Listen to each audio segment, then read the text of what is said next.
நம்ம வந்து சாப்பாடு நம்ம ஹெல்த்துக்கு சாப்பிட்றோன்னா அளவோடு சாப்பிட முடியும். நாக்குக்கு முக்கியத்துவம் கொடுத்தா சில நேரம் சாப்பாடு நம்மளை சாப்பிட்டு போயிடும். இதான் சாப்பிட தெரியாமல் சாப்பிட்டா சாப்பாடு நம்மளை தூக்கி ஒழுங்கிட்டு போயிடும். நீங்கள் என்ன வேணாலும் சாப்பிட்லான்னு சொல்லலை. நார்மல் சுகர் வேல்யூ ஈஸியாக ஞாபகம் வைக்கிறதுக்கு 100 ரூபா நோட்டையும் 150 ரூபா நோட்டையும் காட்டினேன். நீங்கள் என்ன வேணாலும் சாப்பிடுங்க 100 ரூபா 150 காட்டிக்கிட்டு அப்படிலாம் சொல்லலை. நீங்கள் விவரம் தெரியாமல் பேசுகிறீங்க. ஈஸியாக ஞாபகம் வைக்கிற மாதிரி வேல்யூ என்ன அப்படின்னா 100 பக்கத்தில் அப்படின்னு சொல்லி 100 ரூபா காட்டினேன்.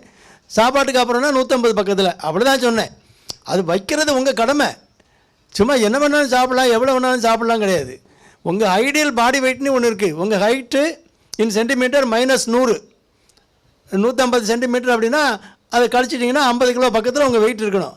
அது பக்கத்தில் வைக்கணும், வெயிட்டை வைக்கணும். கஷ்டமான காரியம்தான். சாப்பாடு சௌகரியம் போல் அரண்மனையில் கிடைக்கும்போது கேட்கவா வேணும்? நீங்கள் வேறு அரண்மனையில் இருக்கிறேங்கிறீங்க. ராஜாக்கள் சாப்பிட்ற சாப்பாடு எல்லாருக்கும் ஒரே சமையலாக இருக்கும்.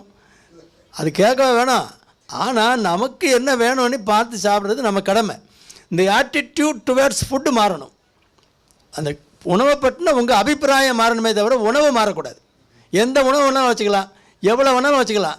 உங்கள் உணவு, அந்த உணவு நம்ம எதுக்கு சாப்பிட்றோம், எவ்வளவு சாப்பிடணும், என்னென்ன உணவில் எவ்வளவு சாப்பிட்டுக்கணும், எதுக்காக சாப்பிட்றோம் அப்படிங்கிற அந்த அந்த ஒரு அதுன ஒரு அவேர்னஸ் வரணும். ஒரு ஒரு ஒரு அதுன ஒரு ஹெல்த்தி ஆட்டிடியூடு வரணும். சாப்பாட்டை பற்றின ஒரு புரிதல் வந்துட்டுன்னா அதை கடைப்பிடிக்கணும். கற்க கசடர கற்பவை கற்றப்பை நிற்க அதற்கு தக. எழுந்து நிற்காதீங்க, உட்காருங்க, உட்காந்தே கிடங்க. நிற்க அதற்கு தகனோன்னு அவர் எழுந்து நிற்கிறாரு. நிற்கன்னா அதன்படி ஒழுகணும்னு சொல்கிறாரு. அது வேறு, அதன்படி நீங்கள் நடந்து காட்டுங்கன்னு சொல்கிறாரு. அதனால் எல்லாம் கேட்குறீங்க, சரி, நடைமுறைப்படுத்தணும். கஷ்டமான காரியம்தான். காலையில் எழுந்து வாக்கிங் போகணுங்கிறதுக்கு ஒரு காரணம் இருக்குது, போகாமல் இருக்கிறதுக்கு 10 காரணம் இருக்கும். அதெல்லாம் நீங்கள் யோசித்து பார்த்தீங்கன்னா மழை தூரிக்கிட்டே கிடக்கு, இன்றைக்கி வேண்டாம் நாளைக்கு போவோம், இன்றைக்கி கொஞ்சம் பிந்தி படுத்தும், அதனால் நம்ம நாளைக்கு போகலாம். நேற்று நம்ம அங்கெல்லாம் போயிட்டு வந்தோம், பகலில் தூங்கலை, அதனால் இன்னும் கொஞ்சம் தூங்கிடலாம். 1008 காரணம் இருக்கும். இருந்தாலும் சுகமாக இருக்கணுங்கிற ஒரே காரணத்துக்காக நீங்கள் நடக்கணும்.